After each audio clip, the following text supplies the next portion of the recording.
नमस्ते बच्चों, एक बार फिर से आपका स्वागत है हमारे इस YouTube चैनल AMS संपूर्ण ज्ञान पे। और आज इसमें हम आ गए हैं कक्षा 8 के अध्याय 1 का ये 1.1 है, यानी ये क्लास 8 का कक्षा 8 का ये पहला क्लास है। बिहार बोर्ड के बच्चों का जो मैथ्स का बुक है उसी से ये सवाल है।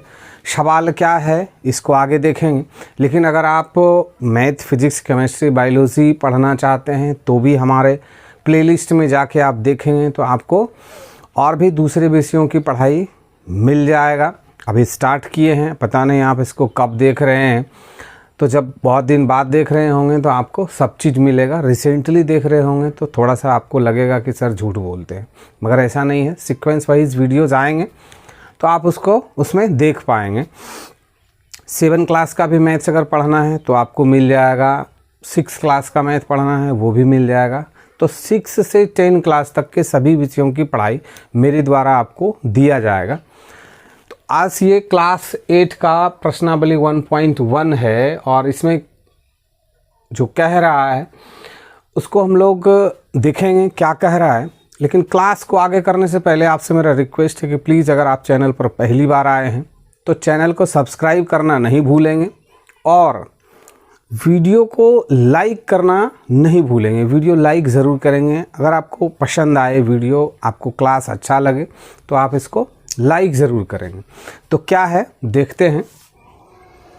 योज्य प्रतिलोम किसको कहता है कि जिस किसी संख्या में, मान लेते हैं कि ये 2/3 है, तो इसका योज्य प्रतिलोम क्या हो जाएगा, -2/3। यानी इसी संख्या को, इस संख्या में कौन सी संख्या को जोड़ा जाए जिससे कि योगफल 0 हो जाए।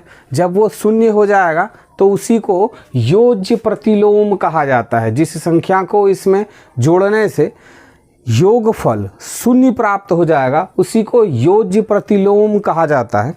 तो ये 2/3 है।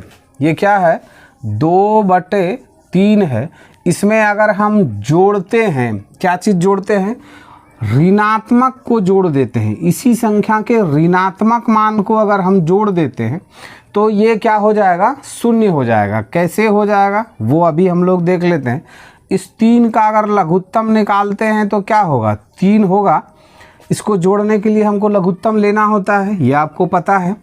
इससे इसमें भाग देते हैं तो भागफल 1 होता है। जब भागफल 1 हुआ तो इस भागफल से इस 2 में हम गुना करते हैं तो क्या हो जाएगा, 2 हो जाएगा। 2 और प्लस क्या हो जाएगा, अब इससे भी इसमें भाग दिए तो भागफल क्या होगा, 1 होगा। और -2 में 1 से गुना करेंगे तो कितना होगा, -2 ही रहेगा।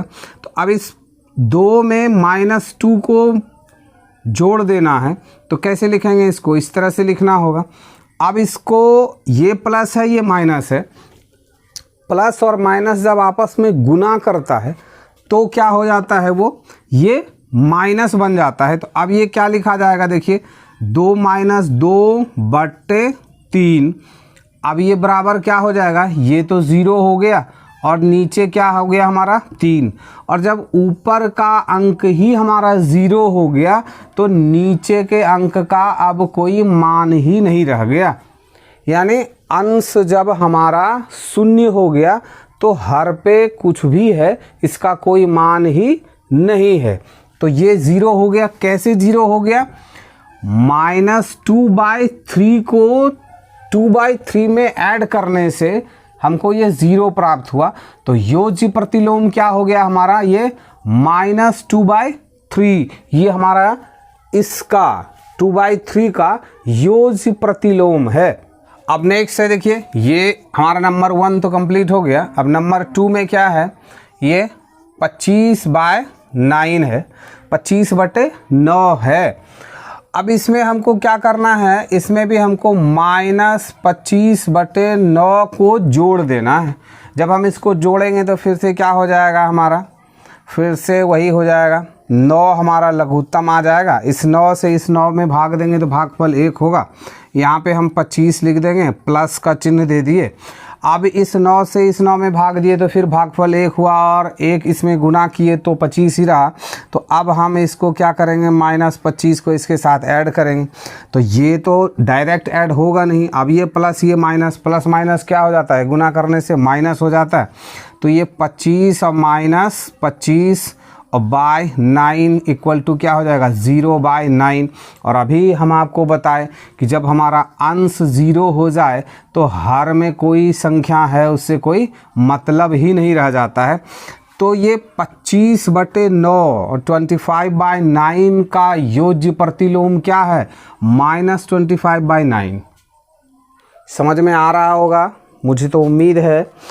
अगर आपको समझ में आ रहा है तो लाइक का बटन दबाना नहीं भूलेंगे, लाइक ज़रूर कर लेंगे इस वीडियो को, और चैनल पे पहली बार आए हैं तो सब्सक्राइब भी ज़रूर कर लेंगे। अब देखिए ये हमारा हो गया। अब नंबर 3 में आते हैं। नंबर 3 में है -16। अभी हम आपको क्या बताए हैं कि योज्य प्रतिलोम हमारा क्या होता है, जो संख्या है उसका उल्टा उसके साथ हम ऐड कर लेते हैं। यानी अगर धनात्मक है तो ऋणात्मक को जोड़ लेते हैं, ऋणात्मक है तो धनात्मक को जोड़ लेते हैं। तो ये संख्या हमारा क्या है, ऋणात्मक है, हम इसमें क्या करेंगे, धनात्मक को जोड़ दिए तो +16 कर दिए। 16 हमारा क्या है, धनात्मक है।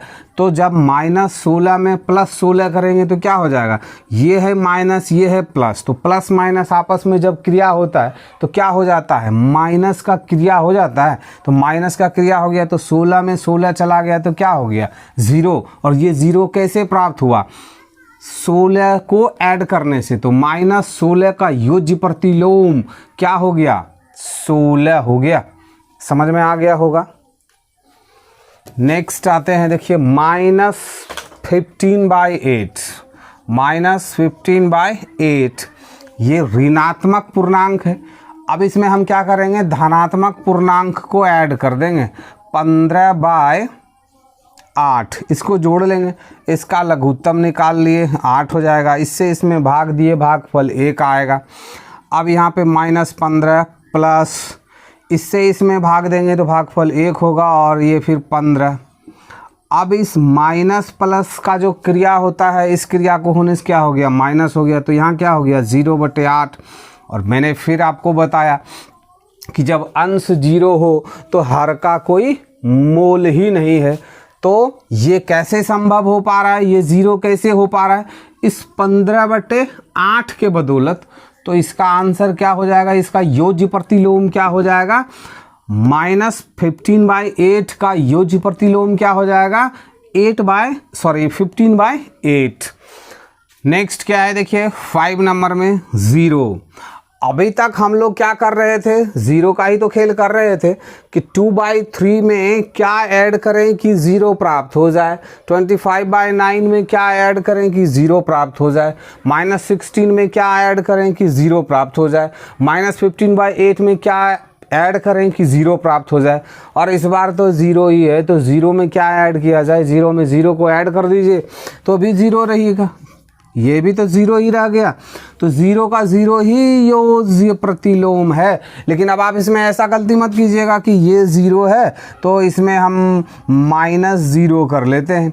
ये 0 के साथ माइनस प्लस का खेला नहीं होता है, ना ये धनात्मक है ना ये ऋणात्मक है। 0 ना कभी धनात्मक होता है ना कभी ऋणात्मक होता है, वो न्यूट्रल है, वो जिसके साथ लग जाता है उसी का हो जाता है। अब देखिए -5/-7 है, -5/-7 है। अब इसमें से हमको क्या करना है, जोड़ना है। किसको जोड़ना है, तो सबसे पहला नंबर तो ये भी माइनस है और ये भी माइनस है, मतलब ये ख़त्म हो गया।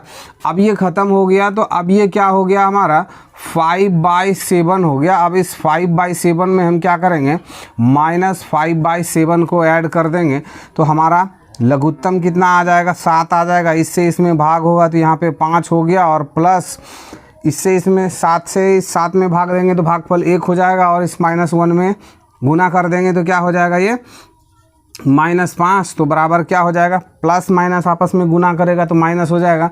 तो 5 - 5/7 बराबर क्या हो जाएगा, 0/7। तो अंश ही 0 हो गया, तो हर का कोई मान ही नहीं रहा। तो ये कैसे संभव हो पाया?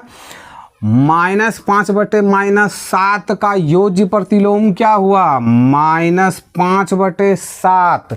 ऐसा नहीं होगा कि इसमें हम 5/7 कर दें, ये तो नेगेटिव है ये है, और इसमें पॉजिटिव जोड़ दें, लेकिन उससे पहले एक क्रिया हो गई जिस वजह से फिर से क्या हो गया, -5/7 इसका योज्य प्रतिलोम हो गया। नेक्स्ट क्या है देखिए, 13/5 है।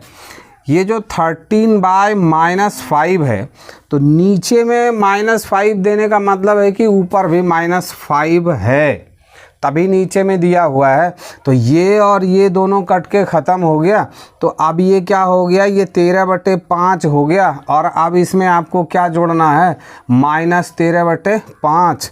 कैसे हो जाएगा देखिए, यहाँ 5 हो गया, इस दोनों का लघुत्तम 5 हो जाएगा, भाग देंगे इसमें तो दोनों 1-1 आ जाएगा, इसमें -13 हो जाएगा, और बराबर यहाँ फिर क्या हो जाएगा, 13 - 13/5 बराबर क्या हो जाएगा, 0। ये कैसे संभव हुआ? इस -13/5 से संभव हुआ। 13/-5 का योज्य प्रतिलोम क्या हुआ, -13/5। क्यों हुआ? जब हर में आपको माइनस दिया हुआ है, इसका मतलब है कि अंश पहले से ही माइनस है, तभी हर में माइनस दिया गया है। तो ऊपर में भी माइनस है, नीचे में भी माइनस है, तो वो ख़त्म हो गया, माइनस माइनस कट के ख़त्म हो गया, तो ये हो गया पॉजिटिव। तो अब इसको चाहिए नेगेटिव, तो इसको ऋणात्मक दे दिए, तो ये -13/5 हो गया। नेक्स्ट लेते हैं, क्या है, -2/15, -2/15। अब देखिए ये क्या है, -2/15 है, तो -2/15 प्लस क्या कर देंगे, 2/15 क्या हो जाएगा, हमारा लघुत्तम क्या हो जाएगा, 15। यहाँ पे क्या आ जाएगा, -2 प्लस यहाँ पे 2 आ जाएगा। ये माइनस है, ये प्लस है, माइनस प्लस आपस में जब क्रिया करता है तो क्या होना है, माइनस हो जाना है। तो माइनस हो गया, तो यहाँ पे 0 हो गया, और 0/15। तो जब हमारा अंश ही 0 हो गया, तो इस हर का कोई मोल ही नहीं रह गया। तो ये कैसे संभव हो पाया, ये 2/15 से संभव हो पाया। तो -2/15 का योज्य प्रतिलोम क्या हो गया, 2/15। तो मुझे उम्मीद है कि आपको ये सवाल अच्छी तरह से समझ में आया होगा। अगर आपको इसके बावजूद भी किसी भी तरह का कुछ प्रॉब्लम रह जाता है, तो आप हमारे कमेंट्स बॉक्स में आएँ, हमको कमेंट्स करें आपको क्या प्रॉब्लम रहा। और या आप वीडियो को वॉच करते हुए यहाँ तक आ गए हैं, तो आपसे मेरा रिक्वेस्ट है कि प्लीज़ अगर आपने इस चैनल को सब्सक्राइब नहीं किया है तो सब्सक्राइब कर लें। आपको इस पे मैथ, फिजिक्स, केमिस्ट्री, बायोलॉजी हर किसी विषय की पढ़ाई दी जाएगी। इंग्लिश भी पढ़ाया जाएगा, लेकिन इस पे इंग्लिश का सिर्फ क्वेश्चन आंसर मिलेगा। और हमारा एक खुद का चैनल है AMS स्पोकन गुरु के नाम से, उसमें आप जाके ग्रामर सीख सकते हैं, ट्रांसलेशन सीख सकते हैं। तो मुझे उम्मीद है कि आप उस चैनल तक ज़रूर जाएंगे, लिंक डिस्क्रिप्शन में दिया हुआ है, आप वहाँ से भी जा सकते हैं, या फिर YouTube के सर्च बार में आप सर्च करेंगे AMS स्पोकन गुरु के नाम से, तो भी आप हमारे चैनल पर चले जाएंगे। तो मुझे उम्मीद है कि आप ऐसा ज़रूर करेंगे। तो मिलते हैं हम नेक्स्ट क्लास में।